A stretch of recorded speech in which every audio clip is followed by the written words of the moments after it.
Hello and welcome back to Bourbon Barrel Talk. I'm your host, Scott Minton. Today we are in the 1870 Club, and we have a couple of terrifically awesome, fantastic guests. Turner is back on the show. Turner, how you doing, Turner? Mr. Wathen? What a great to be here. What a treat.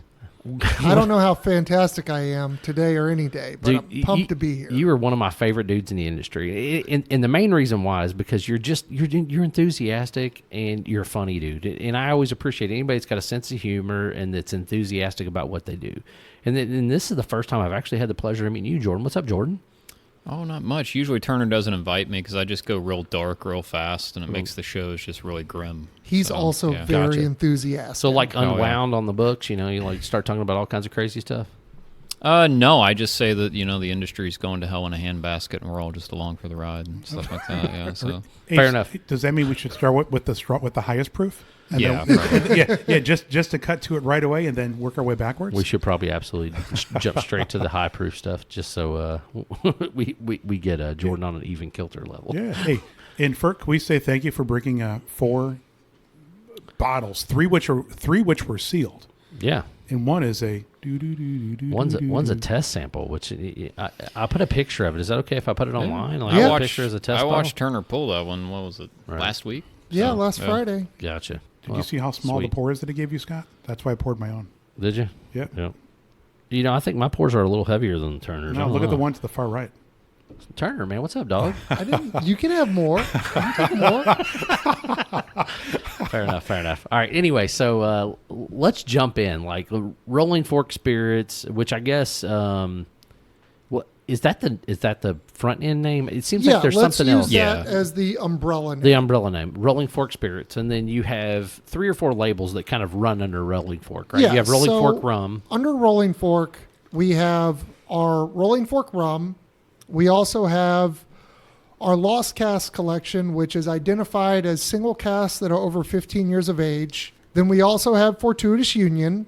And then we also started a French import called Wayward Cask.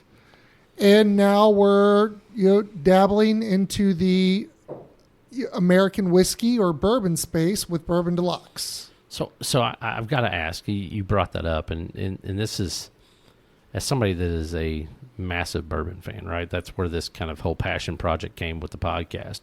How hard was it to get an old abandoned label like reactivated to where you could use it? Because, if I remember correctly, this actually has some ties back to the old original Wathens, correct? That's correct. Jordan would tell you that it's extraordinarily difficult. Nah. I mean, to get the label, right, it depends.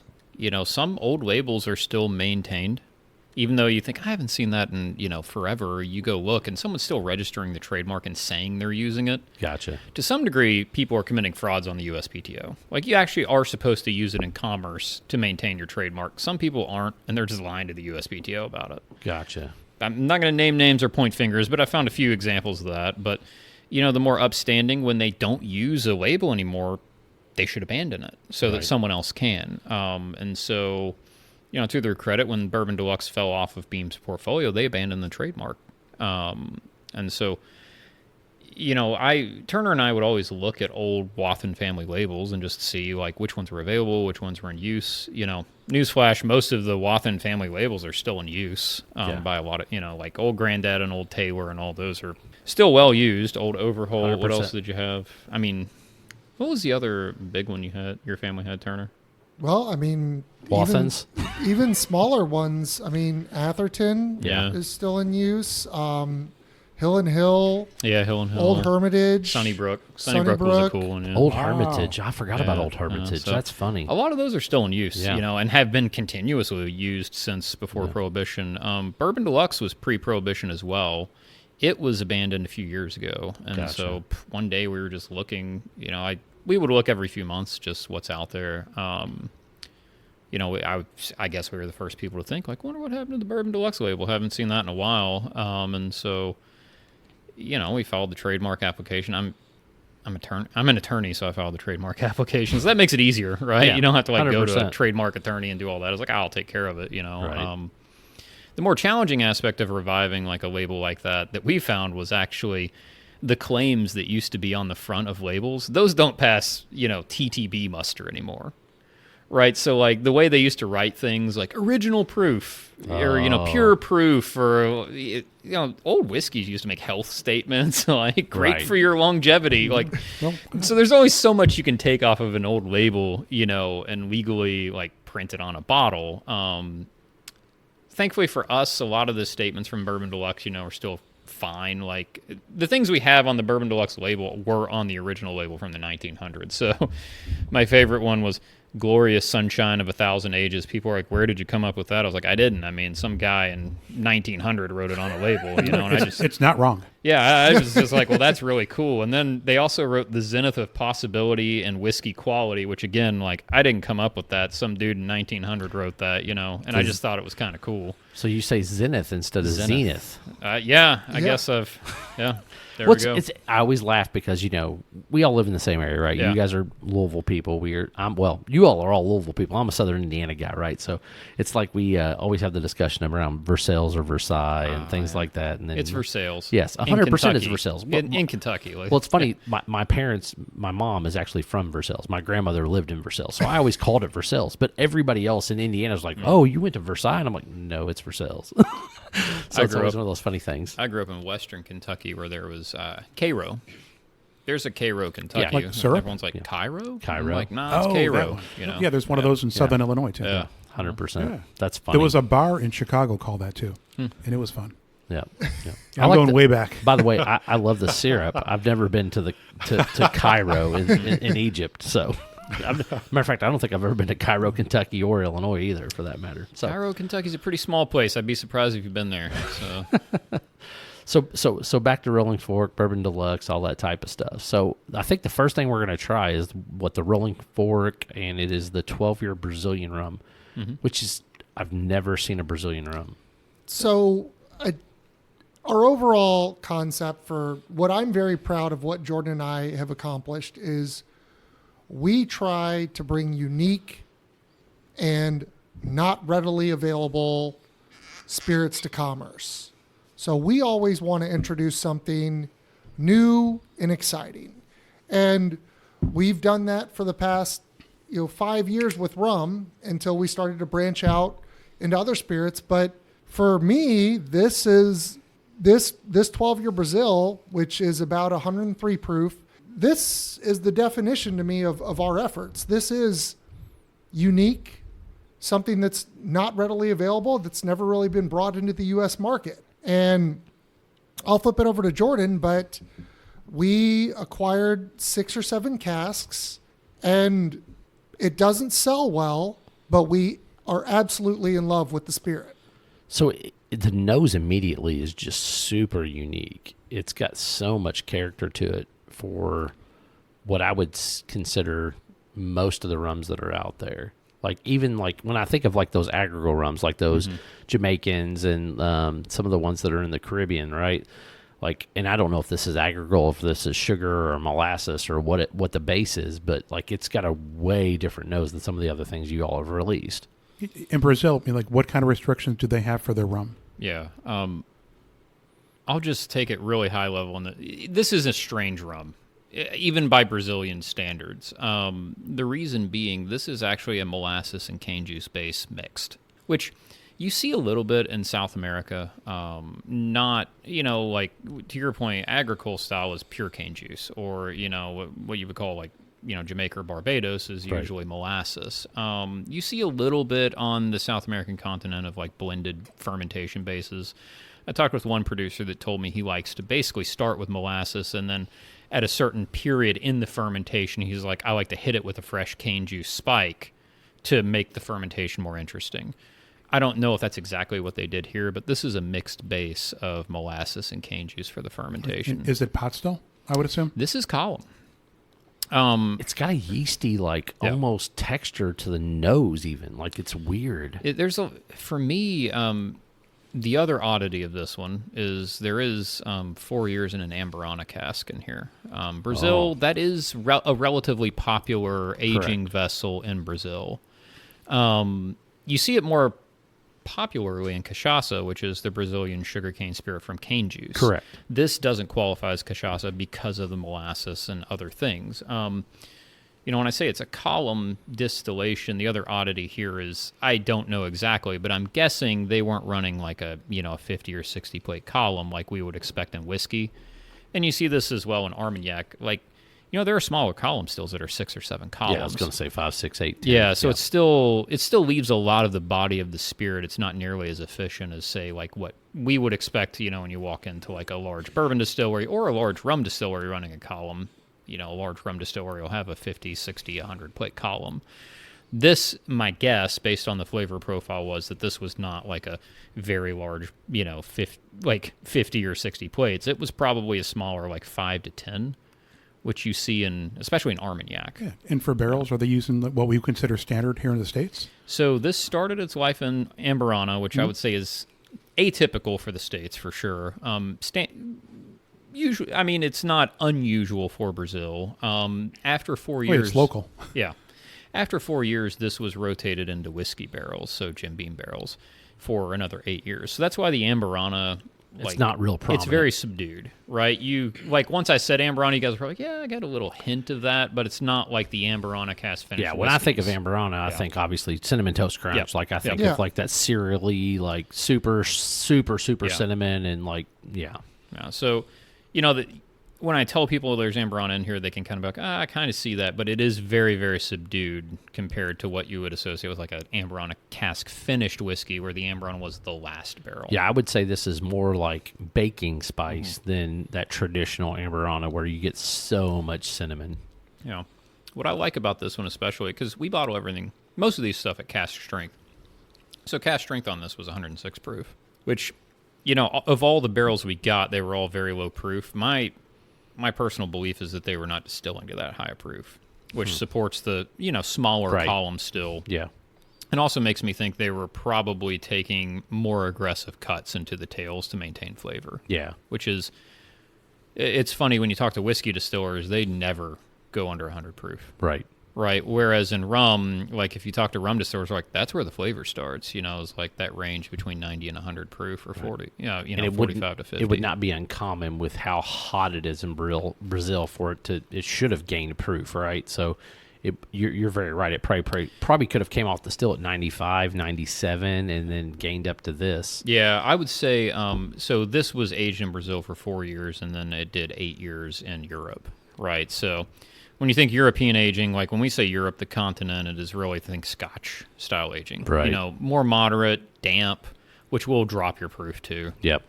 Yeah, more cellar style, like you would associate with cognac. Do you know where it Scotch. was aged at in Liverpool. So it was in England. Okay. Yeah, there's a large, anyone familiar with rum knows the largest rum broker in the world operates out of, for vintage cask operates out of Liverpool. Gotcha. So. This nose is insane. It really is. I probably nosed it 15 times. Every single time, like, oh my gosh, I'm getting this now. I'm getting that. There's a weird cereal note. And it's not like Cinnamon Toast Crunch. It's more like something more sweet and more like yeasty. Like almost like I was going to say Honey Tony Grahams. the Tiger. What's that?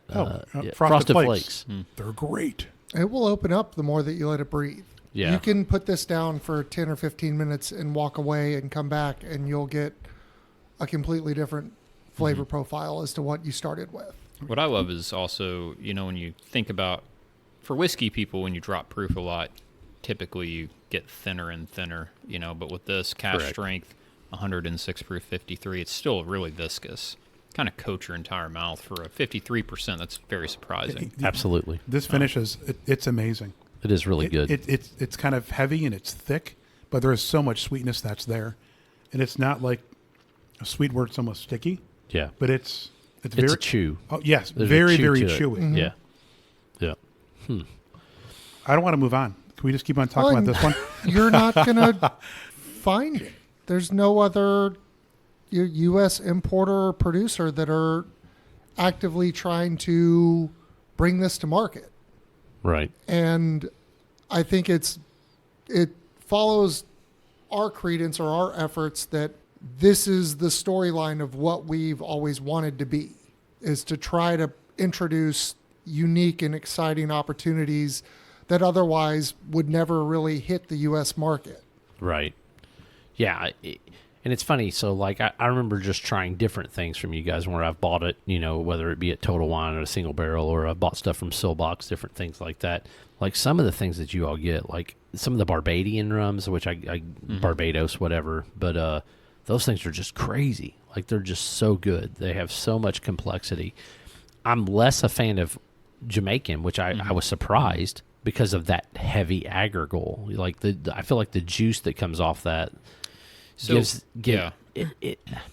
I don't really know the flavor profile to really grab with that, but it's like people call Jordan can it tell funk. you all about it's like it. funky. Yeah. It's almost medicinal too. It is. It's It a is. the Jamaica is molasses, Right. But what's funny is when you talk to distillers and rum fans and fanatics and aficionados, they're like, well, they use dunder and muck and all these things. So then you start asking them, like, okay, what's dunder? And they explain it to you. You're like, oh, you mean like sour mash for whiskey? Like, a similar process where Right. you're basically taking backset to maintain purity in your next fermentation, as well as maintain flavor profile, Correct. and pH level.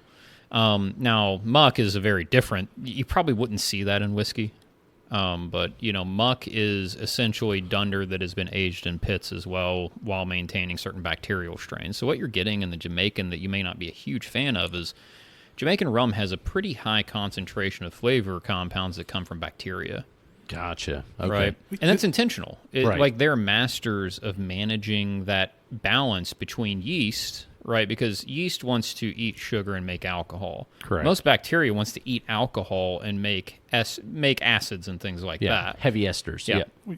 Does that mean so that the mashing process or the big tanks they're open to the environment? A lot of them are open fermentation. Yeah. That was the word. It wouldn't come to mind. Yeah, open fermentation. They also do much longer for, like, whiskey. I'm just doing a lot of whiskey comparisons because we are where we are, right? Right. Like, I don't know of any whiskey distillery that does a fermentation over like 8 or 9 days. No, yeah, they can't. No. 8 or 9 would be long. Yep. No. Yeah, it would be Because once you spent. hit 11, 12% alcohol Yeah. by volume, Yeah. you're distilling it at that point. Yeah. So what, especially the Jamaican distilleries, there are other jurisdictions that do it as well. What they've mastered is that balance of letting the fermentation kind of end and letting the bacterial fermentation then take over. So it's not uncommon to see fermentations longer than 2 weeks. It's not. There are some that do fermentations over 3 weeks, which would be, a whiskey distiller would be like, you're crazy, you've lost all your product, all your alcohol is being eaten and turned into vinegar and everything. Right. Right.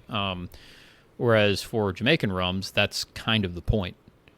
They distill at much lower ABVs because they're willing to sacrifice some of that alcohol in their wash for the flavor compounds generated by the bacteria. It's funny. I never realized that they used the muck as part of that process. I knew that dunder was a thing, and because I'd read some stuff about that, getting more in depth about different like Caribbean rum products and stuff like that. Because after I met Turner, originally I started like kind of diving into that rabbit hole. Yeah. Like let me understand this, because for one, like, I want to be able to talk shop with Turner, but then like it's funny that I have the thing. most obscure random field manual of Jamaican rum production from like the early 1900s that was a reprint. Right. They found it in like a library in a university in California, and it is like this. California.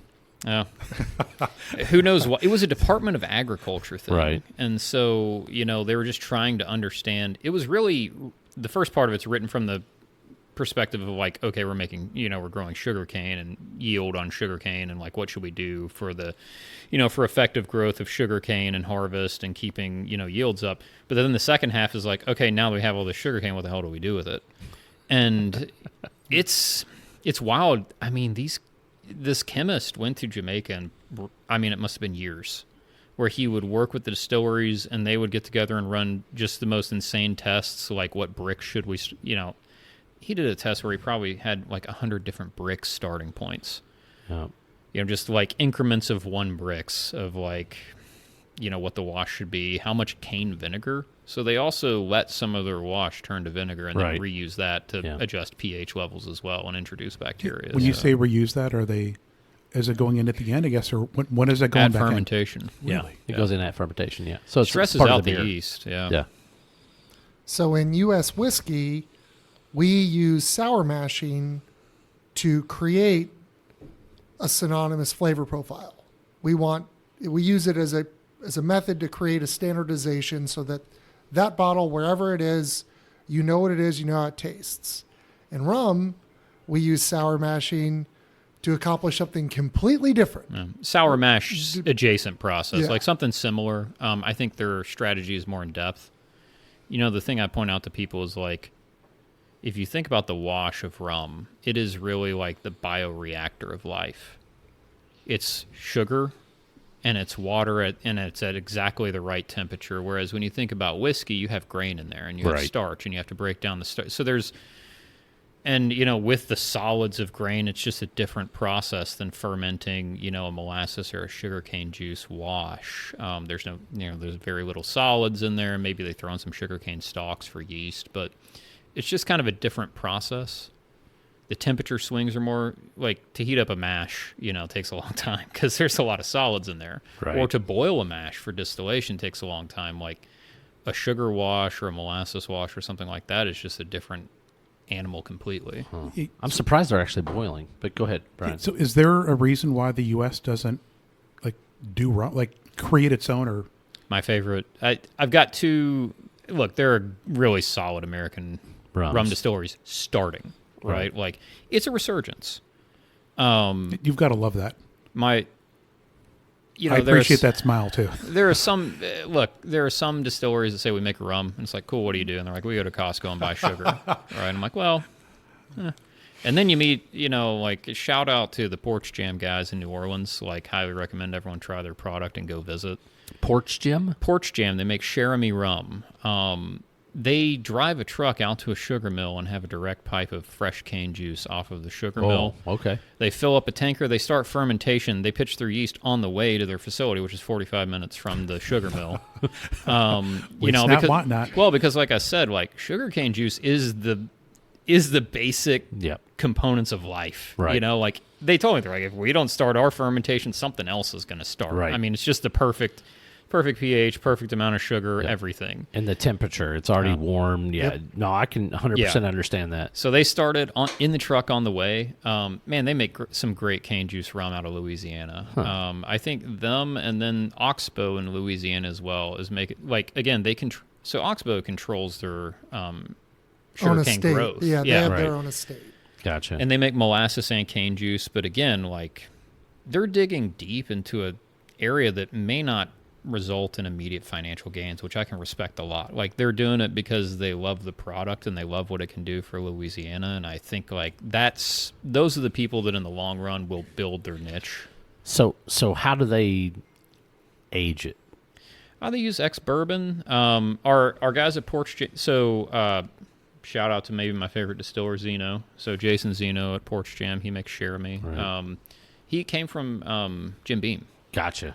So, he used a lot of ex-bourbon barrels. He knows a lot about bourbon and the different barrels. So he and I actually kind of nerded out when we met about the different types of bourbon barrels there are and what we think they do for rum. That'd be such a fun recording. That would be just to 100%. listen to that. Yeah. Mm-hmm. So rum, because it's sugar-based, it's, whereas bourbon or American whiskey or Scotch, grain-based, has a lot more oils in it. Rum's a very delicate, sensitive spirit. Right. You can't take rum and put it into new charred American oak. You can, but you kind of lose the magic of it. You do. That was going to be one of my questions. Do you strategy- lose some of the complexity There's a if you strategy put it where in you fresh? blend, right? Yeah. And I think that, depending on the oak profile you want and everything, I think for me personally, I prefer the ones where it's not new oak, or if they are using new oak, it's in a blend, right? So it's 1 out of every 4 is new oak, so you still get a lot of that oak backbone while maintaining the flavor in the other 3. So is that somewhere to it being a starter? For people that make sourdough, like your family, where there's a sourdough starter, where it's already a little bit further in the process? So you're saying for the new oak? Yes. Yeah, I mean, the new oak is it's going to give you oak. Got it. It's going to give you that oak backbone. What if you used a toasted oak rather than a char? It's going to create something that could be equivalent to something very piney. The oak's going to no have... IPAs. We've used, toast, heavy toasted light char, that's kind of that's the new. But it's not one. new rum, right? Like there's a Yeah. difference between taking old rum that's already been aging, right? Yep. 'Cause I can We've done- definitely see where we've there's some done new good rum as well. complexities that come from that. Okay, Yeah, you have We've okay. done fresh rum as well.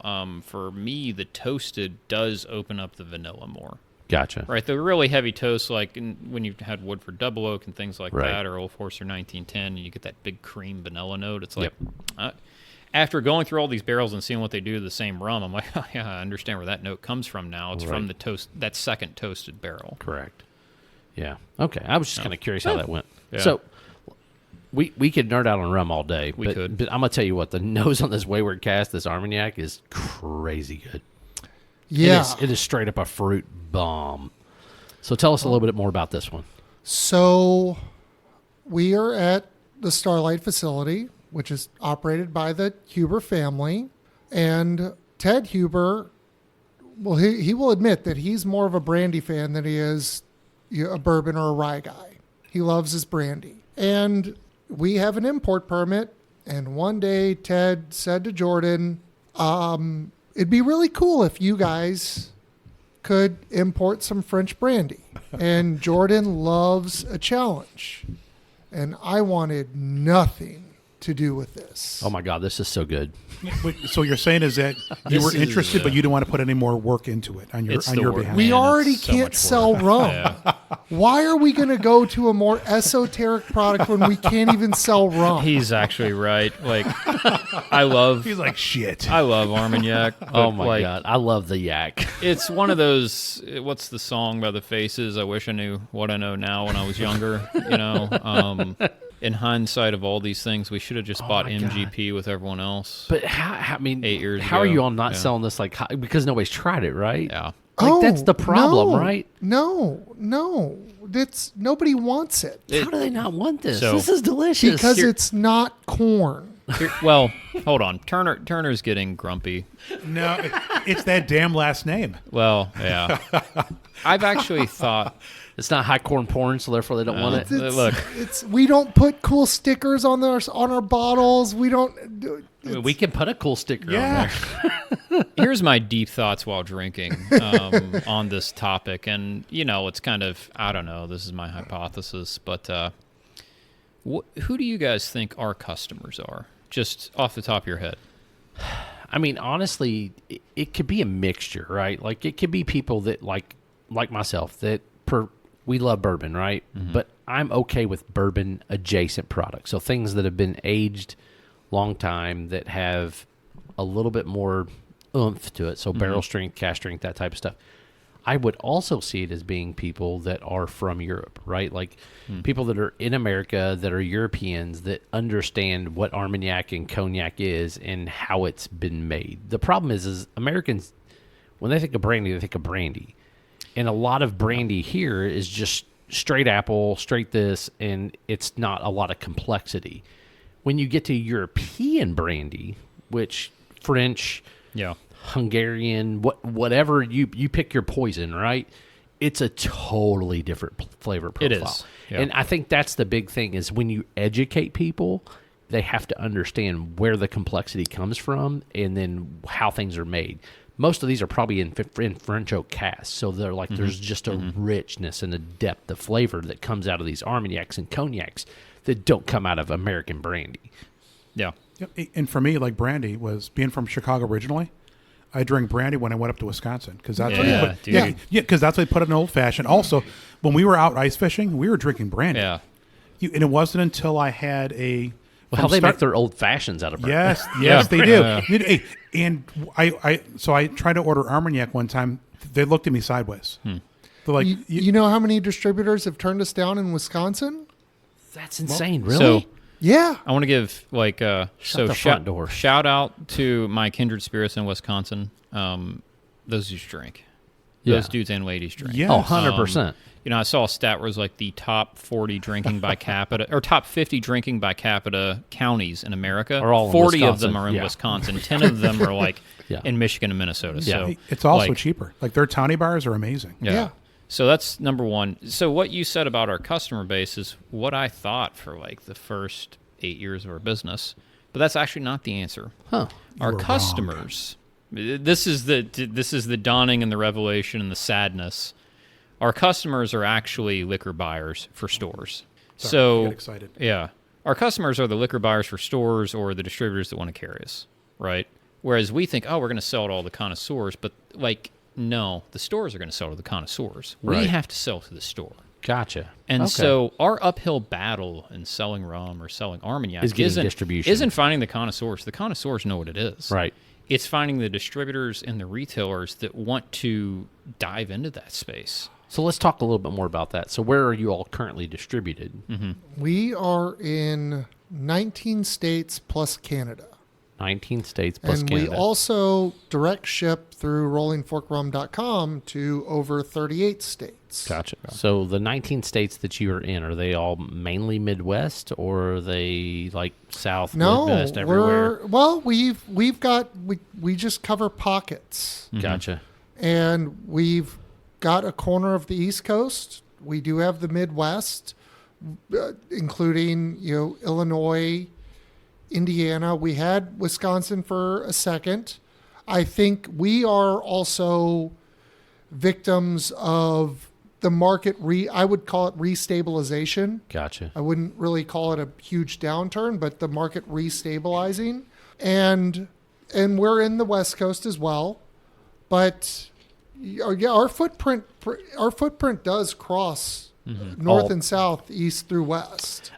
I wonder if I could get so there's a guy named Amon. He owns a couple of liquor We've stores. sold to him on. Okay, I was going to say. We sold some rum to him. Yeah, I wonder if because I bet $100 that this Armagnac, because He does really well with I was about Brandy. to say Yeah. yes. I would say Yeah. he does probably a terrific job with Brandy. I think he would understand it. So Yeah, I would love to get into Amon's store again. I think Amon is dealing much like the rest of the retailers in the world, right. where Yeah. they have an over proliferation of what they've acquired throughout COVID. Gotcha. And we just got to get what's in the storefront out of the storefront so that new products can come in. So are you guys in the DC area, Yeah. Maryland, that area? Okay. So I would say the nice thing about our website is it does allow us to reach in that avenue. The connoisseurs are our customers, right? And so that's easier for hey, we have one barrel of 21-year-old Armagnac, whereas to go to a distributor and be hey, we have one barrel of 21-year-old Armagnac. They're I don't even know what Armagnac is. Number one, I don't know who wants this. Number two, and you only have one barrel, so I go educate everyone once and then it's gone. Right. That's a terrible use of my time. I'm Right. yeah, that's fair. right. They're wrong. There's our distributor that covers us in Missouri and Kansas. Missouri is also a very good market for Rolling Fork. Don't tell people that, dude. That's Okay. our double All right. top secret Yeah. is that we actually Missouri kill. sucks. Yeah. I hate Missouri. Yeah. No, don't say that either. 'Cause Oh, we love them. yeah, Just we're- don't mention it. Yeah. And so this distributor came to us 4 years ago, and they were like, "We want to pick up your rum." And we were like, "No, you don't. You don't want to buy rum." They're like, "Yes, we do." And for months we went back and forth, and finally we're like, "Fine, you can have some rum." They've been a phenomenal partner. So then I was like, "Hey, do you guys want to sell any Armagnac?" And they're like, "No, we don't want to sell any Armagnac." So I was doing market work there for 3 days in October, and every account I went to agreed to pick up a case of our Armagnac. And we walked down there like, "What the hell was that?" I was like, "I don't know either. I don't know how this works. I don't know." We're in the obscurity of life. Right. It's an unknown territory for all of us. I mean, you have La Encantada that's done very well in advertising and helping introduce Armagnac to U.S. consumers on a larger scale than normal. What's fascinating about, and this is adjacent to rum, when we talk about production and we talk about U.S. production of spirits, when you go to U.S. producers, everything is so big. We have to pay so many levels of taxes that we have to get to a production quantity to help cover all those costs. Right. Well, in a lot of those areas, whether it's in the Caribbean or if it's in Africa or Even in France. yeah, There's a lot less regulation and layers. So, Gotcha. there are people the first time I went to Gascony, I was driving around looking for Armagnac. right? And I was with a That's friend of awesome, by ours. the way. Driving around looking for Armagnac. Yeah. Yeah. Well, me and our colleague over there, we went to this lovely lady who her and her husband had run, this vineyard for their entire lives and were known for making a specific type of, actually, this Armagnac. They were known specifically for this. This is an interesting Armagnac because it's pure Colombard grape, which is pretty rare for Right. Armagnac. They were known for that, and so they sold to a lot of the blending houses. Like, Colombard is traditionally not a single varietal bottled Armagnac. It's often used in blends. They were really well known for that. Her husband had passed away. She was winding down. And, so I'm there like, I'd love to see your cellar. And she says, okay. And we're sitting in her kitchen. I'm thinking we're driving to some facility. It's like, no, we just walk out our door, walk 20 feet and into a cellar. And I'm like, my God, the USTTB. Oh, we'd go crazy. Their heads would explode. Yes. You found a 69 Shelby Cobra. So, Yeah. so it's funny you say that. So we've got some friends that live in Switzerland, and like the way their vineyards work, like Yeah. I'm like, yeah, it's just so different. You show up than how and you America want does you it. show Yeah. up and you want a bottle. She takes a thief, pours a bottle, and charges you and sells it. Right. And that's it. That's the end of the transit. She'll report it at the end of the year. Here's how much I sold. But like, could you imagine if someone showed up in the United States and said, "Hey, I would like one bottle," and I pulled out a thief and filled a bottle, corked it, and sold it to you? Yeah. Like how many laws I would violate? Yeah. And then I asked her, well, you don't have a still here. How do you make your Armagnac? Especially in Indiana. Shit. So I asked the lady, like, how do you make the Armagnac? Who makes your Armagnac for you? Like, do you take it somewhere or what? She's like, no. We hire, it's a pretty famous Armagnac distiller. He drives a still around to the different farms, and you book, 3 days, 4 days a week, depending on your volume. He distills it all. I kid you not. Shut the front door. This guy's old too. Like, Yeah. shout out to this guy. We need him on, too. His fitness routine is insane because the still is run by firewood. Right. So I'm like, this guy has to have a few apprentices out there just chopping firewood nonstop to keep this thing running. Right. Right. But like, they literally roll up in a still pulled behind a pickup truck, fire it up, get it going. It's a continuous still. So once they get going, it's just like you just Right. run it until it's done. Right. With firewood. So I don't know how much firewood this takes. Like a shitload of firewood. Right. You're just Probably less constant- than you think, but yeah, go ahead. So what they usually do is like the master distiller's there, and then he has 2 or 3 apprentices. They take 8-hour shifts and rotate through because it's running 24/7. And then they're done, and they're like, "Here's your clear, here's your O to V," and then okay, so the vineyard's like, "Thank you very much," and they go handle it how they will. Some they may use for liqueurs or whatever, some they may put into barrels or whatever. But again, my head, I was like, man, if the TTB ever heard of somebody driving a still around to people's properties. their heads would explode. Like, I think like the world would stop spinning. They'd be so confused, right? So I was just like, to me, that's a microcosm of like how much different it is. Right. The scale of it, the scale, the regulation behind it, it's just much more lax in Europe than it is here. Like I said, our friends in Switzerland always laugh because they're like, you Americans are so uptight. Yeah. Well, Scott, you could go and buy a barrel. If you had property in France, you could just go buy a full barrel. Pull it to your And property and just drink straight out of Yeah. it. You don't need. No, Yeah. I know. Yeah, And- it's weird. Yeah. No, it's, to me, that's the way it That's should the way it should be. 100%. Yeah, amazing. I'm saying it's weird here, right? Yeah. Like, yeah. Like And- I've bought barrels, right? And I've bought them and I've set them at other people's, distilleries, things like that. And then I'm like, well, let's go thieve some. Then I got to pay the You taxes. I need got a to do this. And I got to TTB and a Yeah. DSP. And Yeah. a Cha-ching, retail. cha-ching. You got to retail out. You've got to figure out how you're like. I can't just hand you a bottle. Right. It has to go Well, you through can. a legitimate retail. So, how do we accomplish? Is there a gift shop? Is there a distributor and a retail? It has to pass through 3-tier legally. Again, it's amazing when I talk to the producers over there and I explain, because they're trying to figure out pricing and everything. Like, oh, we sell to you at this, and then you do. I was like, no, guys.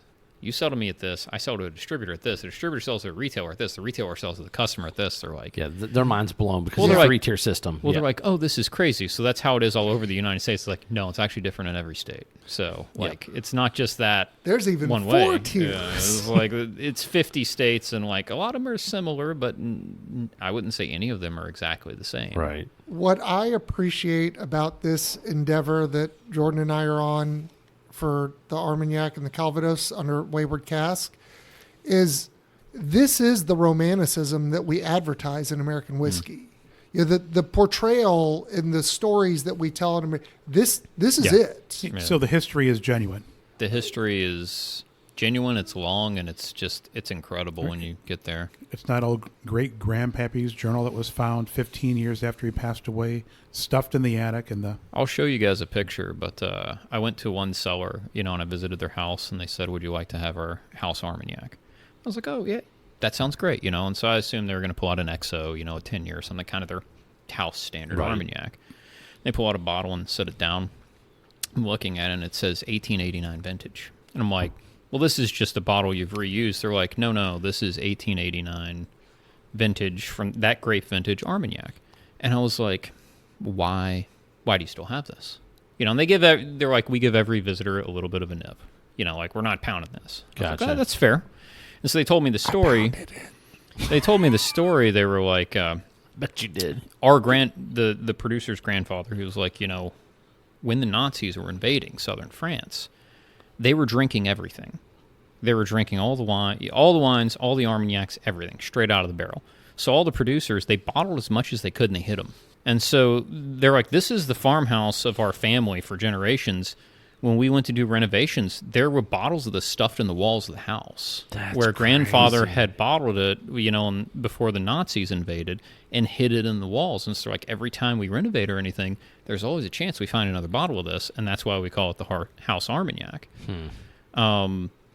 And I was like, the history of that, like, that's genuine, real history. I mean, it's a crazy, just world history moment as well, but I don't think there's anyone sporting that kind of history in the United States right now at a bourbon distillery. Well, it's funny you talk about that, right? So we went to this one little place, and I remember the woman's name. Her name is Francine, and it was just in a little town outside of Lausanne in Switzerland, and we went to this winery, and the barrel was their family barrel. It was like 600 gallons, and this thing was like the size of a room, right? Like, I mean, it's a massive wine barrel that they literally age like batches and batches of wine. Yeah, they get to that oval size, Right, right? Where- yes. Yeah. And It's like a tank, like, basically. so we literally get there, and we're trying through all these different bottles and stuff, and she's like, oh yeah, and this one was aged in this barrel from this time to this time, and this batch was aged in this time to this time, and I'm like, holy shit, y'all really used this barrel. And she's like, yeah. And then we have some weird dude that comes in and climbs into this cask because it's so freaking big. Yeah, right?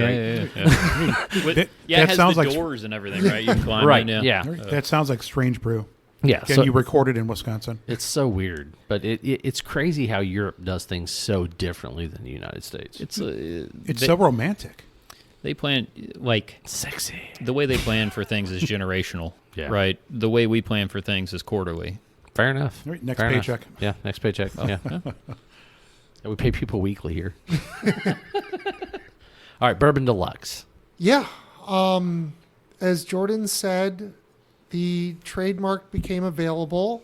And to be candid, Jordan and I have always really appreciated this label. As you should. Of all the It's a labels, fun Gorgeous label. label. Yeah. Yes. I would say like take out My Family, but just of all the historic labels that were in existence and we're familiar with, this one always attracted us. And we are independent bottlers, and learning more about Bourbon Deluxe, but also what we knew beforehand. Bourbon Deluxe was never a stably produced spirit by one producer or DSP or entity. So it fits into our credence that, it's throughout its life cycle going back to 1913, it's always, whether My Family was producing it, whether it was produced at the Melwood facility or a different facility, or someone else, or National Distillers was producing it, or Jim Beam was producing it, or the Epsteins were producing it in Texas. It's always changed hands. Or go ahead. I was going to say, like, it was always an IB. Right. Now, Turner's family owned the label, but even during Prohibition, they were sourcing from different places. Really? Uh-huh. Huh. So we, since we've taken the label, we've tried to find as much as we could. Right. So I have one Prohibition era bottle empty because I'm, I don't have that kind of cash on my, but I thought you were thirsty. so I've got an empty one that I bought that was the Henderson Distillery, right, which is the Peerless guys. Yeah. And then I have another one from the exact same era that's actually Melwood. Really? Yeah. So they were doing more with like stocks of inventory during Prohibition. You know, I assume Turner's family had contracts for different stocks, but the Bourbon De Luxe didn't come from one place. That's weird. No. I guess it's not necessarily as weird as it is that it's you think of it as being so uncommon when you think of bourbon today, right? Yeah. Yeah. Well, I think it's the thing that we in the bourbon community are becoming more comfortable talking about. But swapping and trading stocks we've been doing that for hundreds of years. And Jordan and I, we got the trademark and we wanted to replicate the label to the best of our ability. Now, there's dimensional functions where we couldn't use the same bottle. Right. We don't have access to it. Well, and that was all like A lot English of them are measurements. old you squat know. bottles, right? So the typical Bourbon De Luxe from the Prohibition was that flask style. Yeah. You know, we would call it a 375 now. Back then it was a pint. Right. You know, we have a lot of the elements from the original 1917 to 1933 Bourbon De Luxe label on this label. Some things we had to take out because they were like, hey, you can't say it's like the original pure proof anymore. Right. I wanted to. I tried. The TTB was like, you can't do that. Great granddaddy's original pure proof. Yeah. I also did not copy the back label where it said it was like, you know, drink for your health or whatever. Because at that time, you were getting it on a prescription. Cheers. It was like I still do. Yeah. I just write it myself. Yeah. But otherwise, like a lot of the elements, like I said, the catchphrases they had, like glorious sunshine of 1,000 ages and zenith of possibility and whiskey quality, or zenith, if you want. Those are from the original, you know, Prohibition era label. You just sound so fancy when you say zenith. Zenith.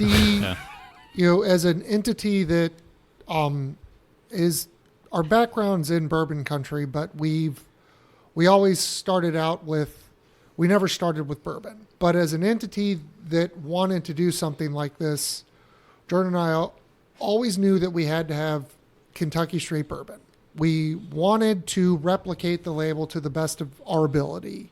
And most importantly, we wanted it to be at an affordable price point. Yeah. That's the hardest part anymore these days when you're sourcing. We wanted to deliver a good product at a good price, right? Which is why we stayed out of the, let's be honest, during COVID, like whiskey prices got insane. Oh, absolutely.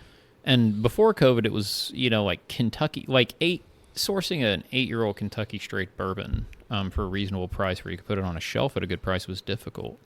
We waited until we thought we hit the right price to value ratio, so that we don't want to make a whiskey that people just sit on. Right. And the price was incredible. Well, Like, you know, like I thought it was like, I sent a message to a buddy at Sealbox. I'm like, is this right? It's only in relativity, right? Like I think $64 for an 8-year-old Kentucky straight bourbon at cash strength is that's a solid offering. It's not like, to me, that's not a screaming deal. No. You know, that's a good quality whiskey at a good price. It is a screaming deal in today's market. Now. That's the But thing that most people don't understand. Yeah, because we all grew up with Knob Creek 9-year at 120 proof for less than $45. Right. And we all grew up with Elijah Craig 12 and those were our non-negotiables. Yeah. To bring this to life, those were what we wanted to accomplish. Right. And to be candid, getting into rum, part of the reason that we got into rum was because we knew we could bring really exciting and well-aged rums to market at what we thought then were affordable prices. Right. Yeah, we're not Bacardi. We're not gonna You're not selling $30 bottles, right? Yeah, we're not gonna hand you trash liquor. Right. But you can't go into McDonald's with 2 kids and walk out for $35, and that meal is gonna last you 7 minutes. So if I can sell you, Hold on. Sorry. Our alcohol will last you a lifetime. There we go. A lifetime of memories. Yeah, exactly. And or what lack thereof. And what are memories worth, right? Yeah. They're Or priceless. honestly, if you drink it fast enough and aggressively enough, we can wipe out your memories for a good day or two. And we can. Dealer's choice. Dealer's choice. You pick. So it's funny. This has for an 8-year-old Kentucky distillate, it really has like that old school, like dusty quality to it. So I don't know where you all source this. I don't know if you can even say. I don't know if you got it signed an NDP or not. But look, I can tell you a lot of details that would get you in the ballpark, right? Gotcha. Well, let's hear the details that get us in the ballpark. So 75-21-4. It is Kentucky. It is Bardstown, and it's one of the famous source DSPs. I would if it was between 10 and 20. Yeah. If you guess that number, you would get there. Right. There's nothing against me saying it was DSP Kentucky 12. Right. Right. And anyone with a computer can go figure out what that is. Exactly. I think they make great whiskey. The comedy that I've found now that we have entered the brokered whiskey landscape, because we are way too poor to have a whiskey distillery, right? Most of us are. But the comedy of what I've found in this area is that there are legacy distilleries making like 75-21-4 is actually it is like a standard barrel of oil. It just makes good whiskey. It does. And I've had multiple distilleries distillate of 75-21-4, and they're all really good. Yep. And some of those distilleries don't even offer that or any high rye offering in their standard labels. And I'm like, man, this is the best thing you've made. There are some distilleries like our high rye is, 18% or something, or 13 or 15. And I've tasted their 75-21-4 that they've made for the others on contract. I'm like, this is the best thing you've made. Like, there's also a place on East Coast. All they sell is rye, but they also have bourbon, and their bourbon is badass. But they sell it to other places. Yeah. And I'm like, it's insane. It's funny. Everybody gets caught up in, and I'm just going to use like what's the most popular source distillate out there, right? MGP. Everybody gets so caught up in the 95.5 and the 36%. And when I tell people the 21 is where the meat and bones are, it blends so well. It does. It just does. It has so much texture. It has so much quality. And especially at 8 to 10 years old, when you start picking up those cola notes and other things, like it's just amazingly good. We've also blended with the 60-36-4, which, interestingly to me, right, the 60-36-4, you get way more baking spice. Yes. You would think with the high rye you're going to get very floral and everything, and just I've had a lot of 60-36-4 barrels, and it's like, the predominant factor in those is actually baking spice. Right. Which is surprising. I find the 75-21-4 from, some of the big guys to be really nice and floral. Right. Which is what I love. I love that. A lot of people that are going to pick up this bottle and think 8-year-old, I'm going to get, an oak bomb or a baking spice bomb. What I love about this batch is I feel like you get something that's unexpected. Right. Yeah, it's yeast. It's like what I would consider dusty bourbon, which is unusual. You don't get a whole lot of, like when you go to a single barrel, like this is the stuff that you would try to pick as a single barrel, right? Because like there's so many distilleries out there that are offering products, and like immediately, like when you go to, and I'm sorry if I'm bringing this up, but like if you go to Wild Turkey, right, know what you're going to get.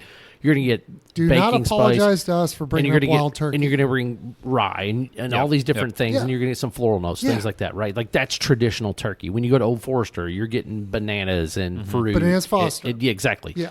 Jack Daniels. Like you've got all these different things, You go to Maker's Mark. You got their... Yes, right. So that being said, like anytime you can get something that is off flavor profile, which is why I've always called myself a single barrel snob, and I'm really mad at Tim Van Ripper for stealing that shit and taking Love you. Tim's a cool guy. I recommend you guys resolve your differences amicably. No. I love Tim. He's actually one of my favorite people in the industry. We're kindred spirits, but the fact that he like got that like tag name, I was like, oh man, you bastard, like type thing, But anyway, so like, when you get a single barrel, like immediately when you find something that's like this, like that yeasty, like sweetness, you've got the caramel, you've got that heavy floral, like everything that's coming through with that yeast, like it's just so amazingly different, and it's good. And I've had this before a bunch of times. Funny enough, from Mr. Van Ripper himself. He poured out 200 milliliter samples for me, and this on the nose for me because I'm like, dude, It's sweet wheat mint. If there was a bubble gum that was that, that is this nose. I'll take that. Because exactly as the wheat part is the yeasty part. Yeah. But it doesn't go yeast in that it goes a little like a... More like hay. But not like the astringent kind of Yeah, nose. it doesn't get astringent. Yeah, but at the very end of the nose, it goes minty. Like, I adore this. Yeah. That was the thing that I had said to Scott. I'm like, have him bring Bourbon De Luxe. So we had a few people, like a few people we respect their opinion on. They're like, oh man, that almost made my top 5 of the year. And I was like, well, what if you factored in price? Oh yeah. Right. And they're like, Yeah. oh, that's a very different, Yeah. okay, now this is like top 3. Right. And that, like I said, we're trying to offer good whiskey at a reasonable price. Which I'm not going to blow $300 and $400 bottles out of the water. Right. I'm trying to offer you something that's like, you can share this. And that's our goal, is like, that's why we priced it the way we did. That's why we waited. That's why we picked the whiskey we picked.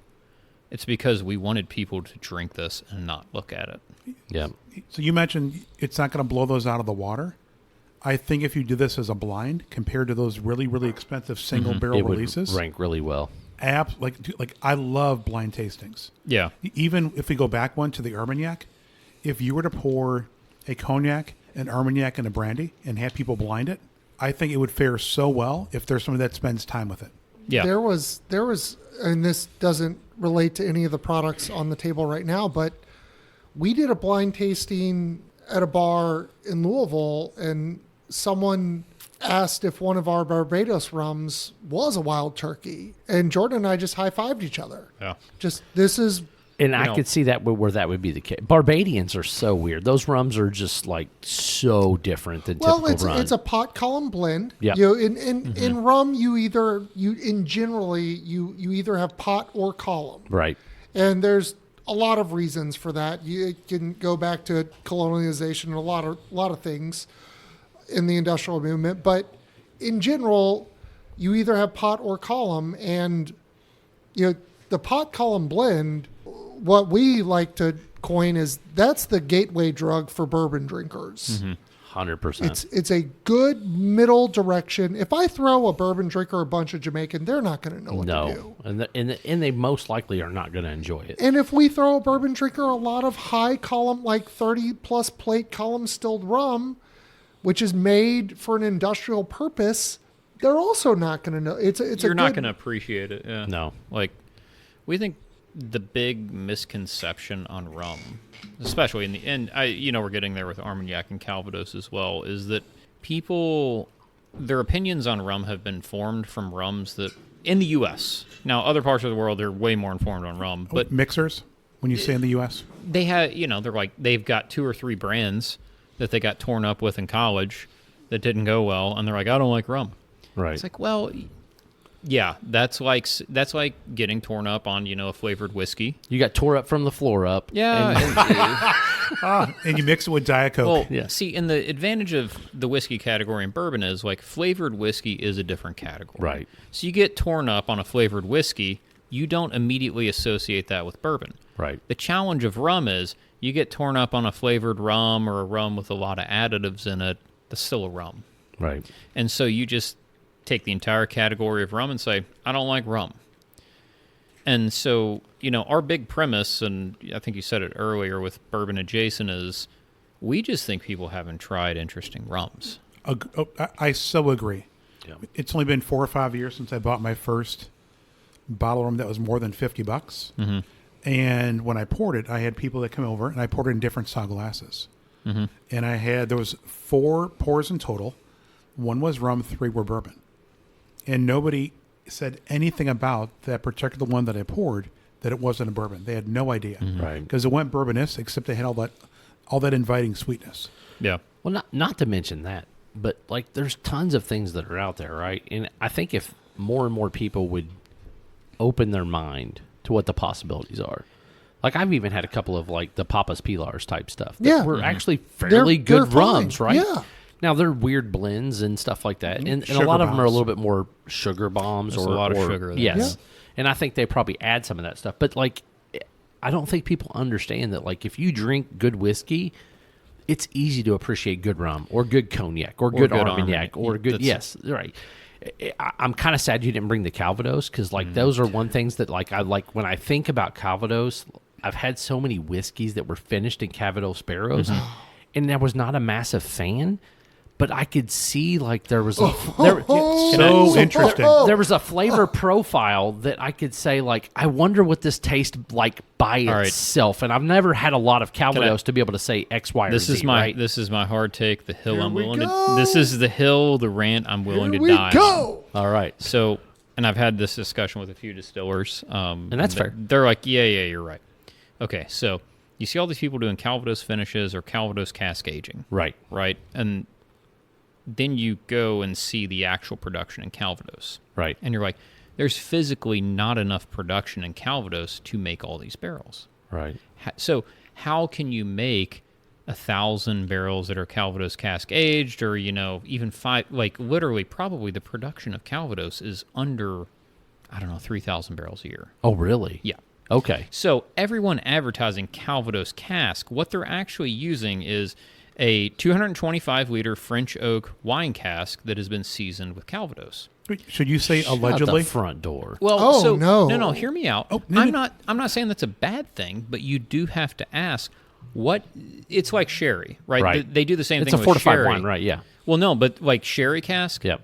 there's way more consumption of the sherry casks than there are of sherry, Right. right? So like everyone, like Macallan literally has a sherry house now. They had to buy it just to get enough casks to age Macallan because no one buys sherry. Gotcha. I love Calvados, but like, let's be honest, the worldwide consumption of Calvados is not high. So a lot of the whiskey distilleries or everyone, or even rum guys are like, well, yeah, Calvados is one of our premier barrels. I'm like, well, there's physically not enough Calvados made in the world to support all those barrels. So what Right. you're getting is 225-liter French oak barrels seasoned with Calvados. But the challenge is what Calvados is seasoning that barrel and what's the quality of it. Right. Right? Like, I'm not... And I just wish people would be upfront with that. And my mind's blown now. There's nothing wrong with Because that. I had no idea that that's they a were strategy. producing that little amount. But like, I don't want people to take the Calvados notes they're getting out of a finished barrel and assume, Calvados is kind of like that. Right. Calvados is not like that. Calvados, they reuse. Now the I'm really barrels, mad. too. I'm not trying this No, shit. So here's the why and the how. The why is because Calvados can be pear or apple, Right. and or a blend. or Yeah. blend, and it's not necessarily thought of or as important to the French GI as a brandy or an Armagnac. Armagnac and brandy fall under very specific categories. Calvados does too. But you can use cask. Is Calvados its own region, though? Yes, Normandy. Okay. All right. Normandy region. So is Calvados kind of treated somewhat as like what light whiskey is No. to the I U.S.? would in say that- they had their own designation, but you can have different barrel types. To Turner's point, you can use sherry casks and everything, but the reality of Calvados is, and a lot of French brandies in general, they don't like marry one spirit to one cask. They move it around over time. So like even in Armagnac or Cognac, it's like they'll put a younger spirit in a newer barrel. When it hits a certain age, they're like, okay, that's good enough for that barrel. Let me move it to a neutral barrel, one that's older that has less tannin influence. So like our concept of single cask is very, they don't do they move the actual fluid around to different barrels. And in Calvados, they do a lot of like very large barrels So that they it's- never move. So it's more like what we do with whiskey. Well, so let me paint a picture. So when we started to import the Armagnac and Calvados that we imported, the large majority of what we imported was Armagnac. To import and bottle Armagnac, whether we were going to bottle it the second that it got over to the U.S. or we wanted to re-age it, it had to go into its original resting cask. And they would not ship it in its cask. Yeah, I was So- going to say, you usually have to tote it, and then... So we had to tote it, and we had to get the cask shipped over with it. Not a different cask. Not It's a original cask, it's right. the same cask that it was always in. So how Not do you do always that? in Because the then, same like, cask that it was so last in. are you getting like massive totes with 40 Yes. gallons of Calvados and then or No, of no. Armagnac Small, and then small totes. okay, you know, so they're like- smaller totes. Okay, Yeah. They're bladders. They're, Gotcha, They're, okay. They're 300, 400 liter bladders. gotcha. I mean, we've gone And down then you got to to put it right back in the original Yeah. cask and gotcha. Yeah. But Okay. we can't put these spirits in a used bourbon cask. We can't treat You them lose your like designation if it's not French oak, new or ex-Armagnac for Armagnac. Gotcha. Now, Calvados is different, but generally French oak. Right. And then when some bourbon producer's like, hey, I would love your Armagnac cask, it's like kick rocks. Yeah. Yeah, I like, tell them to. Yeah. Wait, unless it's your friends at. Starlight? Yes. Yeah. So What if you were a We friend? would do a solid for those Yeah. guys. What We if, would- what if you wanted one to age coffee in it? I would Now- tell you to kick rocks. well, Thank you. hold on. Dear.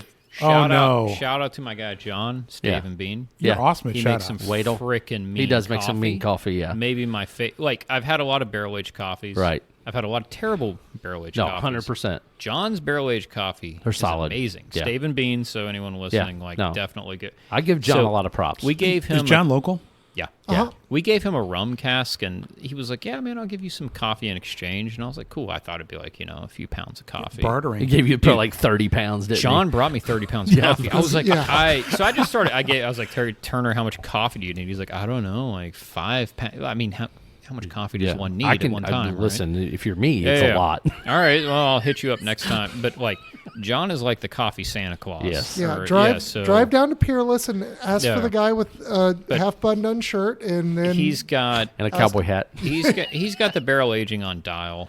So if he hit me up as like, I want an Armagnac barrel, I'd be like, well, buddy, it's 420 liters first of all. Right, so that's a shitload of coffee. Yes. But so the 30 pounds goes up to I guess 60 pounds or something in Yeah. our barter. Would- Bartering system. would we put light whiskey in an Armagnac barrel that's housed coffee beans? Oh God, I mean maybe, and then I would just sell it to people to do fucking espresso martinis or something. I mean, listen. I mean, there's I'm a not market putting for bourbon everything, in there. right? I'll Yeah. put some light whiskey in that. so. Yeah. On the same topic of Calvados Armagnac casks, I've seen a lot of people be like, "Oh, this is an Armagnac cask finished whiskey," and then I see it, and the barrel's 225 liter wine barrel. And I'm like, guys, I got bad news for you. Like, Armagnac's 420 liter barrels. Right. The person that sold you that cask basically took a wine barrel and put some bulk Armagnac into it for 6 months and sold it to you. That's fine. That's a strategy. It's what a lot of people do with sherry or Calvados or other things. But like, I just think it's unfair to not disclose that. Right. Just say it's a They're used massive bourbon barrels, cask right, that has held Calvados some French spirit for Yeah, or X just amount of time. call it a Calvados seasoned cask. Yeah. I'm surprised the U.S. doesn't have more tight standards on barrel Yeah. finishing. They TTB don't care. just That's- TTB is playing catch up on this We're an stuff. obscure Yeah. So if it's not bourbon, it's not. If it's not. bingo. Well, F you to all of you. Oh, look at that. Is that a segue or a transition? We're I think it's bringing- all the above. We're bringing it back to our very first product. So listen, F you to all. F you to all. By the way, You are glowing. for one, listen. You were a fat man in a candy store I've drank 3 a bottles. handful I of drank, marshmallows. I drank 3 bottles of FU batch 1 by myself. I drank 2 bottles of FU bottle batch 2 by myself. So the fact that I have FU batch 3 in front of me, I'm actually a little stoked about You're this one of 3 people to try it. Well, I would shit. actually say- Shut So the front you're door. Now 4, 4 yeah, now. 5. 5. Yeah, there we go. I would actually say, Turner, he's probably the first person outside of you and Yeah. Yeah. Yeah. Because, like, we mailed out a couple spec bottles, but, like, Right. I don't think They haven't been anyone's received it yet. yet. Yeah. And I'm so excited about this batch. Dude, it smells delicious. I'm so excited about this batch. So for people that aren't familiar with FU, so fortuitous union is what we're talking about. This FU was- is my favorite way to say it because This- of my hat, but This wrecked our dreams for a solid 6 months because we had 5 barrels of this wonderful Trinidadian rum from TDL, and we were going to do this fun ton finish with port and sherry casks, and then some nondescript producer in Bardstown dumped some rye whiskey in it. And Jordan and I were on a phone call where I tagged Jordan in because the guy said, boy, if you could only separate the two, we would give you your money back. They tried to bill us for both on the first batch, Right. and to which I just was like, I'm just going to be stupid and argumentative, so I was like, hey, can you just take the rye whiskey back out because I don't want to pay for it? To which they gave me a 5-minute explanation of how they couldn't separate liquids. And I just sat there the whole, golly gee, guys, you can't do that? You're good. Yeah. Well, I was just like, well, they're wasting my time. So A lawyer. Let's waste. Yeah. I'm going to send you a bill for the time of mine that you wasted. Well, so we're on the phone with these guys, and Jordan goes, let me explain this to you in a car model. What I can claim is that I have a Maserati or a Ferrari, and all you can claim is a Geo Prism. GEO, not Geo. Come on, give them their Sorry. cred. Yeah. No. The other thing that Turner said is like, oh, this wrecked our initial dreams. Geo Tracker. If we're going to do this, Yeah. let's do this right. go. You got to go straight gangster to the, Geo Tracker is an Tracker. amazing vehicle. Yeah, all 3 cylinders. Yeah. So Turner also said this wrecked our initial dreams, and it's one of the faces. I wish I knew what I know now. Like, actually, the way this went down is basically a microcosm of the industry in general. Correct. Right? Nothing ever goes right. Right. You just got to roll with it. We thought that was like, oh, that random thing happened and it didn't go our way. We'll just deal with it and it'll never happen again. It's like, well, that one thing will never happen again, but something else will, that's the name of the game. And not to interrupt you, but this reminds me a lot more of Batch 1 than Batch 2. It should, Yeah, it should. So Why am I so... What? We took the Jamaican out. Okay, I was about to say... we took the Jamaican and the Dominican out. Well, actually, we were teetering on abandoning this. Is there a story behind? Is this because I feel like there's a story? There's absolutely a story. So rewind. Okay, so 2010 through 12, Jordan and I were distilling together. 2014-15, we thought, all right, let's start a company. We don't have any distillery money. We're going to source. Jordan goes, let's Hold do on. rum. Let me just do a my translation. bad. We were very poor. Super poor. There you go. Do Continue. not ever build a business on a $32,000 Turner likes to say budget. nice things like we didn't have distillery money. It's like, buddy, we were poor. We had $32K. Ramen. Not even that, probably. Yeah. And our first acquisition, we were going to go after rum. Our first acquisition was 5 barrels of 12-year-old Trinidad rum. And knowing what we know now, we should have.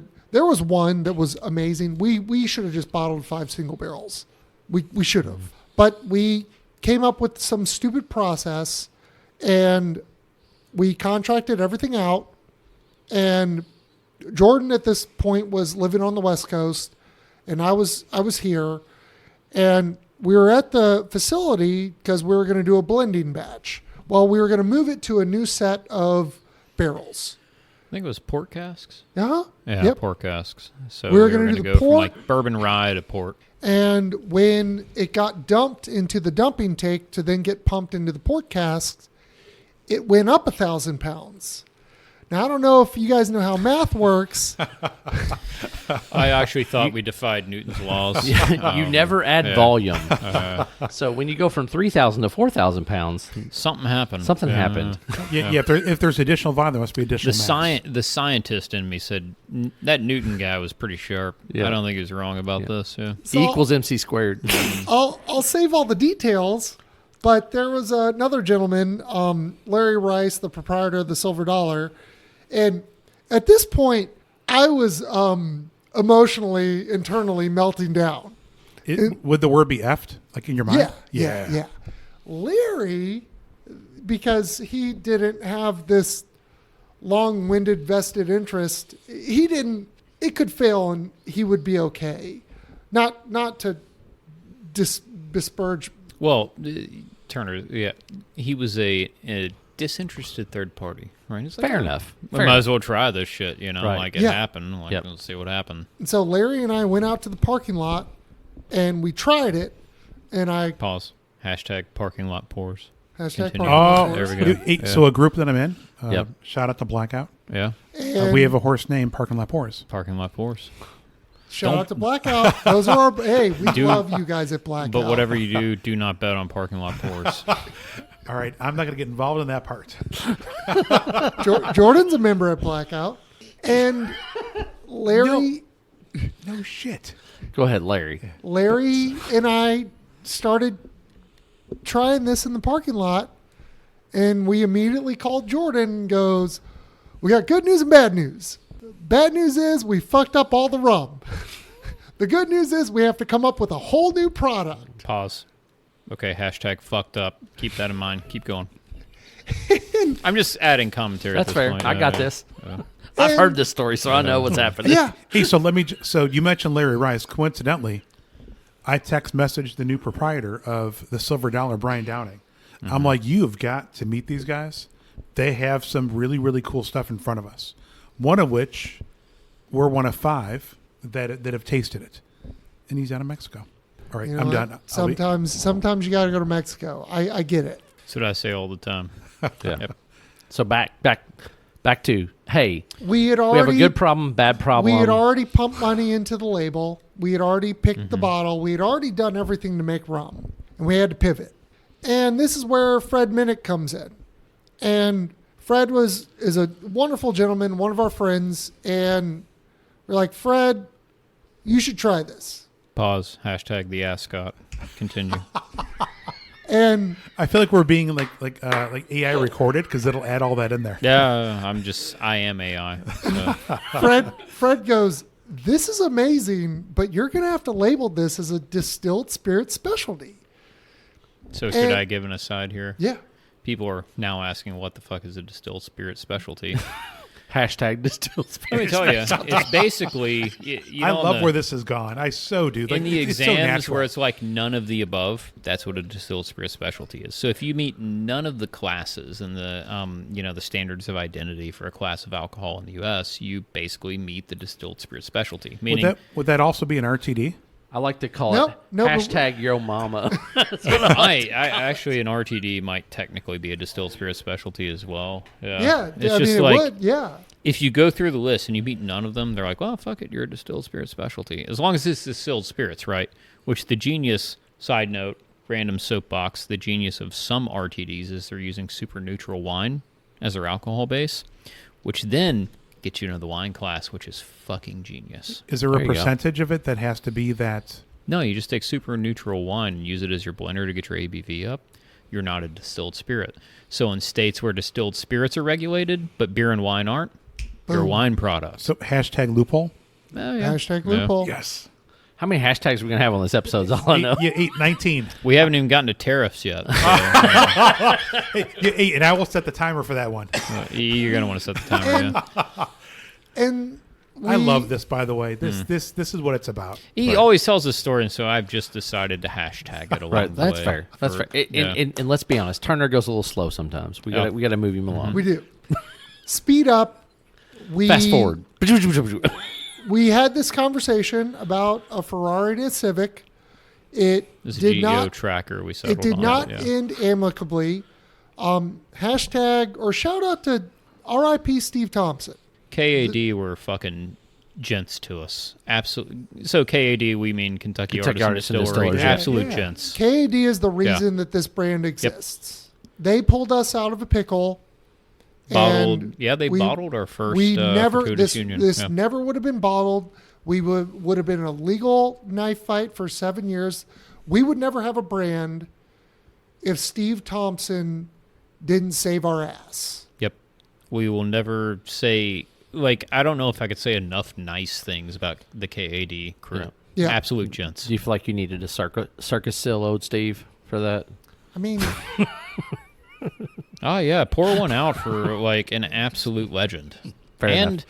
like, look, there's a lot of legends in this industry, but there's also people that just, like, treat the grind and respect it and treat people with respect. 100%.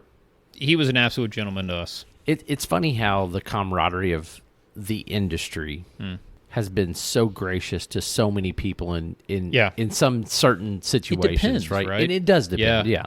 Like, what we've learned, like, there's an old guard, absolute gents, right? And there's a certain code of ethics. Right. There is a new guard. Oh, assholes. I mean, I'm an attorney, right? So, like, I'm used to dealing with assholes. but Somebody I'm like- else's money. Yeah, I'm not used to dealing with assholes in this space. Right. And, every day, more and more of the old guard and the gents, the people that did handshakes. Right. The The Larry Abersols, the Dave Pickrells, right? Yeah, I there's knew lots some, of dudes out there. Even in the cooperage space, like, I had some, fellows I was really close with that did cooperage stuff. And just like the new wave of cooperage, they literally lit into them and ran them out of business on random, contractual claims that no one in the old guard would have done.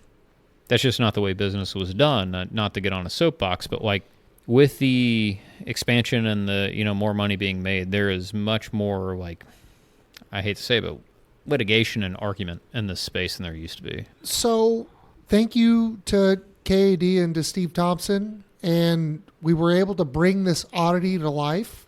Batch 2, we're very proud of Batch 2. Batch 2 was good. Batch 2 is good. Batch 1 was great. Batch 1's really great. And this one's really damn good, too. It's really... So we had some leftovers because we were thinking about abandoning this project. And so we took some 3-year-old Barbadian rum and some 5-year-old 95.5, and we recast it. We almost forgot about it. So it's been like 2 years. It's been so now but we blended it first before we recast it into a variety of Buffalo Trace barrels, and others. Yeah. So now the rum is even though it's already married, the rum is now 5. The subcomponents are now 5 and 7 years of age, and I'm really pleased. And Jordan updated the label to help us sell some shit. Instead of rum with rye, now we're rye with rum. I see why this works out. This is delicious. I can totally see why It's it works so out. good. I missed a hashtag in there. It was hashtag really pleased, which I don't know what that pulls up on Twitter, but it can't be good. It's probably not. Yeah. But Depends on what her name is. now I get to wax nostalgic for a minute. So what Turner was saying is... By the way, I hate wax. I'm sorry. Fucking hate wax. Hold on. Jordan hold on. hates wax. Oh my! Actually, Bourbon De Luxe with the wax, right? I actually called it Esquire dipped. There you I'm go. a fucking attorney, and I did this shit all by hand myself on a Saturday. People came back and saw me, like, "Hey, Esquire buddy, dipped. you're not doing well." It's because I was just breathing wax fumes for 12 hours. Wax fumes in a crock pot. Yeah. Hey, next time if you need some free, well, no, we're not free.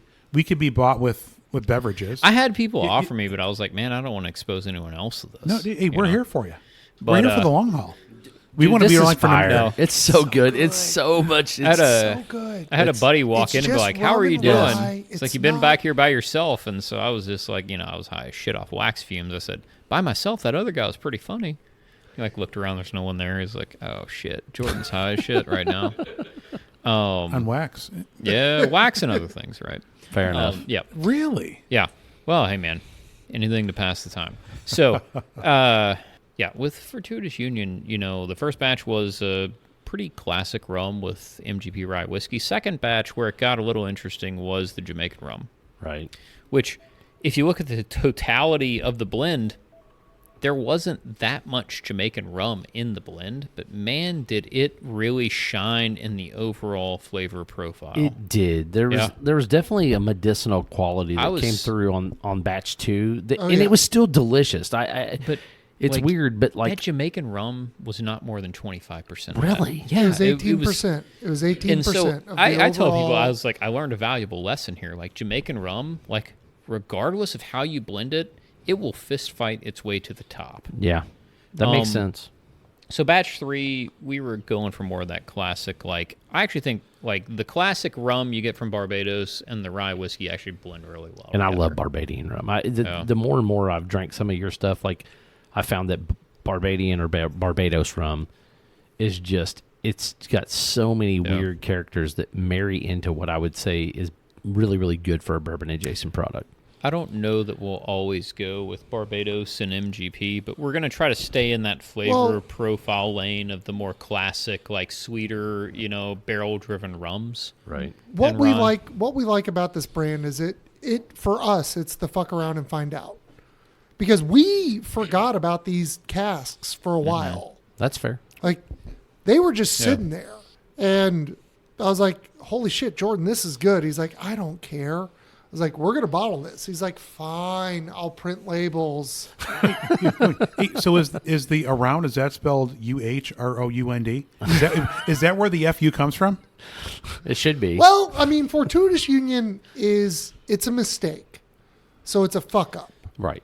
But it's also a marrying that works together because where we were at was a facility. It could have been blended with tequila, vodka, name it. Anything you want. pause my aside. So to your point, Is there a hashtag? Hashtag FU. Hashtag revelations. Revelations. Right. So what happened was, for the longest time, we called the original batch the fuck up batch. Because we didn't have a name for it yet. We hadn't developed a product. And so as we were talking with this facility who tried to bill us for like 90 gallons of MGP and stuff, we were just like, what do you want to do with the fuck up batch? And it was also kind of a strategy on my part of like, you guys fuck this up. Like, Make them uncomfortable. Yeah, this is your fault, yeah. not mine. Yeah, and then be quiet. but then as we were He's an attorney. spitballing like, what do we actually call this? Right. And so we had we were kind of going around the concepts of what happened. A marriage, there was like marriage themes, or you guys remember the old Prohibition era label Golden Wedding, which I think Buffalo Trace actually brought back.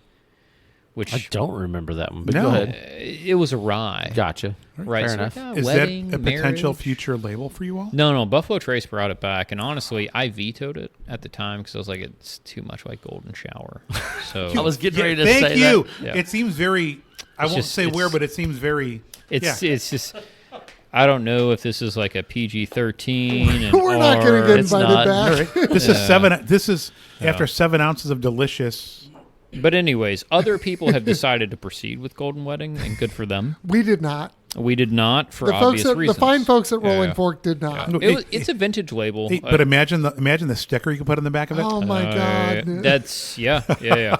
Like maybe a bride and groom. Yeah, I mean, Beep. like, the imagination runs wild with what we could do. But anyways, we were beating around that like kind of general idea of like it's a marriage, it's a combination, and so the comedy is as we're going through all the negotiations on what happens, we kept calling it the fuck up. Right. And So then F you. at some point we settled on like, oh, it was a lucky union, fortuitous union, right? And so that was actually how we got to that name, was just spitballing back and forth what had transpired. It was a happenstance, as I told Turner when he called me, because he calls me and tells me, well, they've combined our fucking rum with rye whiskey. And my first comment was, well, at least it wasn't vodka or tequila. Right. I just think that would be a worse product. I was Right. like, in the grand scheme of things, if I were going to blend two spirits together, like rum and rye whiskey don't sound bad together. Worst shit could have happened. Yeah. Absolutely. Oh, yeah. So that's where the fortuitous came from, and then the blending was the union. It ties kind of to the old Wild Turkey, right? What was it, Unforgiven or Yeah, Forgiven? Forgiven. Yeah. Yeah. The rye and bourbon blend. And oops. Yeah. And A. Russell was like, well, this shit's pretty good. We forgive you. Yeah. Fired. I actually didn't forgive Turner because he was on the ground when they did this, and I still blame him for all the failures that we've had since then. But you need how a is fall guy. How's it his right? fault? Like he doesn't know that they left 1,000 pounds Scott, of rye you- whiskey in a, we- in again, a he was blending present. cask? We go back to the hashtag fucked up. Like This guy. you It's need all a fall Turner. guy. You need a fall guy, absolutely. Yeah. Yeah. Who was the fall guy? Was that Lee Majors? Who was the fall guy? No. So the most recent movie. Anybody seen Ryan the most Reynolds. recent movie? Or no. That hold on. doesn't count. I'm talking about like the OG No. fall guy. Who was Yeah, it? but Wasn't the- it Lee Majors? I think you're right. Yeah, but the most recent movie, it's funny. Like I laughed. Google that shit. No, but who was who was the Hashtag most Google that recent- shit. Who was the most recent guy? Ryan, Ryan- it was I can Ryan picture Reynolds, him. He's wasn't it? pretty. Was it He has, Ryan? he I has think a, it was Ryan He has Reynolds. a Was six it? pack. He was in the movie. Oh, Ryan Reynolds was in the Fall Guy movie. Was that he? so we typically have somebody in the back that's working technology, and he's recording us instead. He's like, I'm going to show this shit to all my lawyers over here.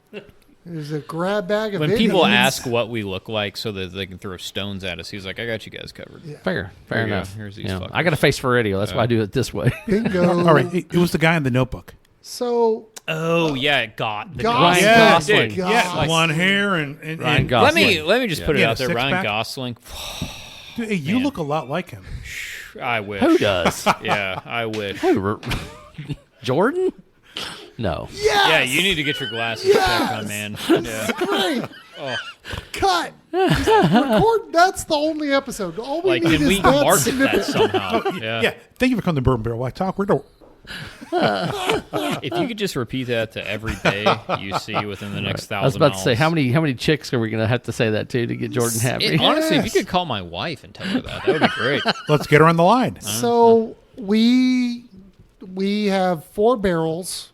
It won't go into mass general market. We'll keep it pretty localized. It'll yield probably 1,000-ish bottles. 750s or 700s? 750s. Okay. We haven't gone cheap enough to go 700 yet. These bastards, and he's However, 700 I know mils. it's happening. It's happening. However, look, I Oh, don't blame anyone that I'll does. do it. Well, No, here's no, don't do it. Don't you well, dare no, do no. it. Hey, you except- cheap bastard. Except you put a taller cork on it. Here- So then it looks the same in size. hear me out. Like, as a consumer, I'm like, fuck you guys, you're screwing me out of an airplane bottle. Right. Right.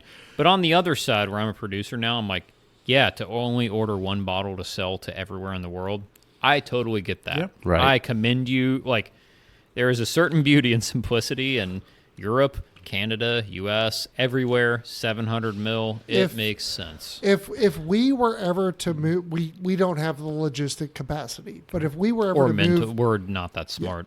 Yeah. or You if guys we are. if we were ever to move to 700 mLs, we would reduce the price on the products. Right. But don't by think it- the cost of a 50 milliliter, It so doesn't- $3.48. Yeah. Because what Yeah. happened, he's, God bless him.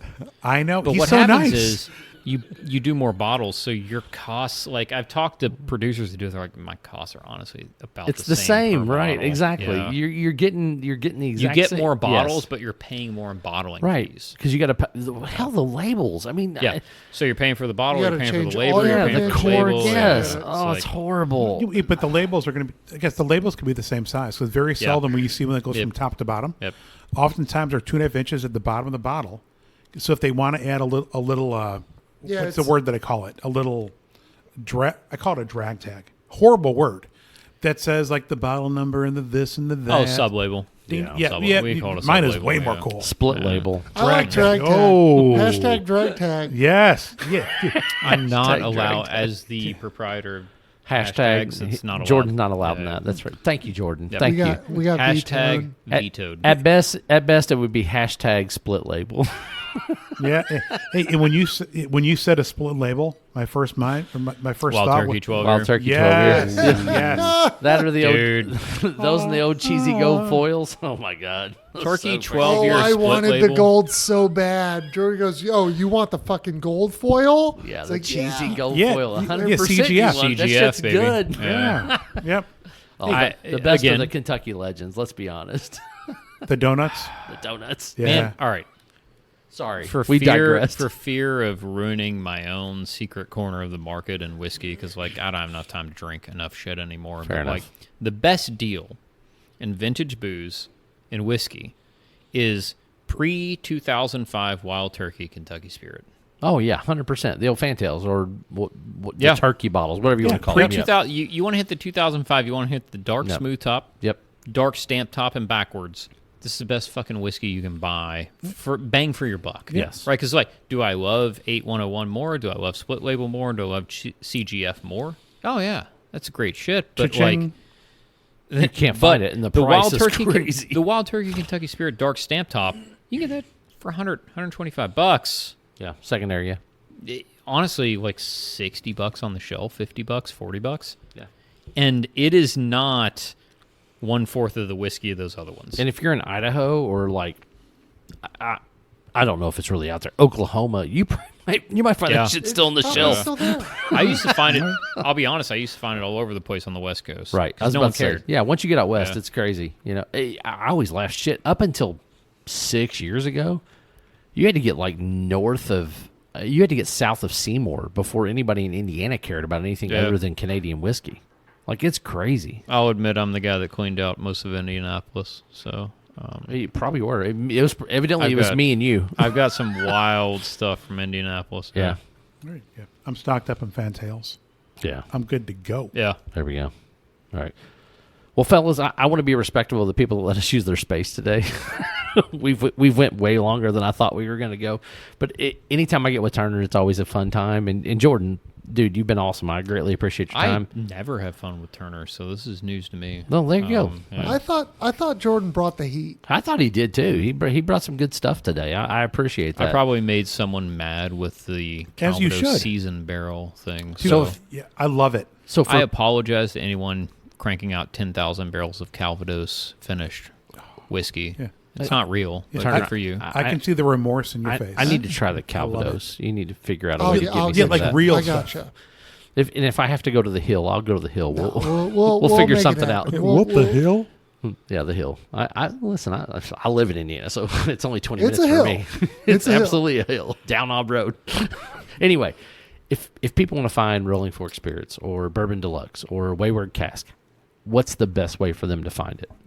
The best two avenues are to reach out to us on Instagram because Rolling it comes Fork directly, Rolling Fork Rum. It all comes directly to us. And if you are willing to consider us, go to rollingforkrum.com and we've got an ungodly amount of opportunity.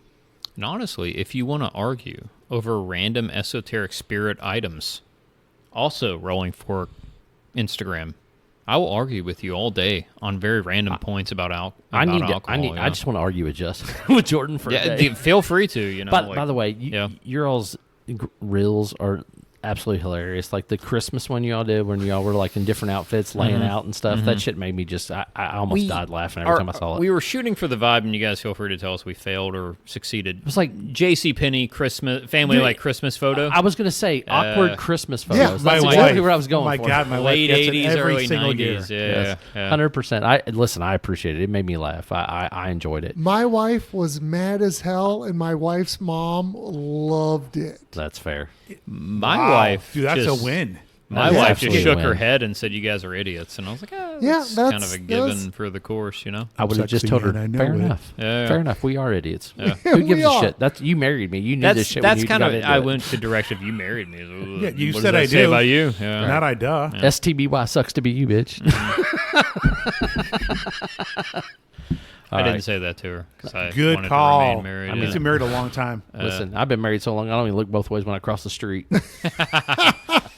Yeah, and she won't let him because he's got a life insurance policy. That's right. how juicy is the life insurance policy? That's Probably the, pretty good. He's a banker. It's It's like all a three- it's cost like 3 or 4 benefit times my analysis. annual salary, so Oh, it's there a you go. decent number. Oh, yeah. Hell, I'd We'll kill buy you. her some time. Yeah. If she was like, "Hey, can you help me kill him and I'll give you half?" I'd be like, "Man, maybe." It's you enough know? to pay Yeah. everything off and her to have a nice little nest egg to keep There we go. forward with the kids. And they're both in college and it's all paid for, so Yeah. it's all gravy at This point. is where you have to start treading lightly again. Then God damn, this Wayward Cask is so good. Price points.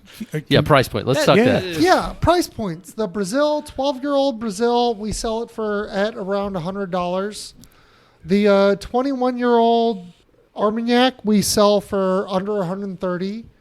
The our next batch of Bourbon Deluxe will drop April, May. It'll sell for $64.99 ish. Is there a place where they can register ahead of time to find out when it's going to drop? Because I missed out last time. I The was Rolling pissed. Fork Rum. Yeah, reach out to us on Instagram. Right. And also, like, you know, we're trying to do better on email, like, lists. Bourbon Deluxe or Rolling Fork Rum, sign up for the email list. We're going to try to do, like, hey, this is coming on this day on this website, just to give everyone a heads up. We'll also post it on Instagram. Also, we sell rum, so no one ever signed up for our lists. But if you want to, we will pre-sell shit. So, yes, we can take care of it. However, my one shout-out, and I know we didn't cover this, is, like, why do we get into Armagnac Calvados? Right. The value proposition is insane. This Oh, is a 20. oh This my is a God. 21-year-old Armagnac for $130. Right. I mean, yeah, you could not touch a bottle of bourbon that was even 15 years old at that If I price, or bottled 10. a 21-year-old bourbon, I would probably charge $1,000. And I'll Right. say this: a Yeah. 21-year-old bourbon, a lot of wood is going to happen. Yeah. A lot Yep. of wood. A It won't- 21-year-old Armagnac, dude, flavor galore. I've had few bourbons that are over 16 to 17 years old I know where you're going with that that. were not heavy oak. Yep. So, Yeah, Challenge accepted on 16-year bourbon. We will see what we can do. listen, I've tried some fantastic ones that have been released lately. we're gonna throw our head in the ringer. There we go. I love to hear that. Fortuitous Union under $60. Fair enough. So, Damn. Under $50, right? We'll shoot for under 50. Yeah. there we go. Again, a timeline for the FU. Early April, early May. We're literally waiting on bottles. Labels and everything are already printed. We're just tariffs we didn't discuss. People Bought- are sketchy on delivery times for like bottles and stuff. Bought the bottles So, today. yeah. They will be delivered We're in working 2 on it. weeks. There we go. Fair enough. Well, that's Thank our you, gentlemen. I think that's our episode of Bourbon Barrel Talk. If you want to find us, you can find us on the Facebook, the Instagram, or the X. You hit the subscribe button, so that way you get your episodes as soon as they drop. You can email us any questions at bourbonbarreltalk@gmail.com. If they want to ask you all a question, where do they go? RollingForkRum.com, Rolling Fork Rum Instagram. Hit us up. There we go. Cell phone numbers? Don't do it. Don't do it. Don't do it. I'm going to leave this shit on there. Anyway, this is Scott, Brian, Jordan, and Turner signing off. Peace out. To Thank you, infinity. Thanks, fellas. guys.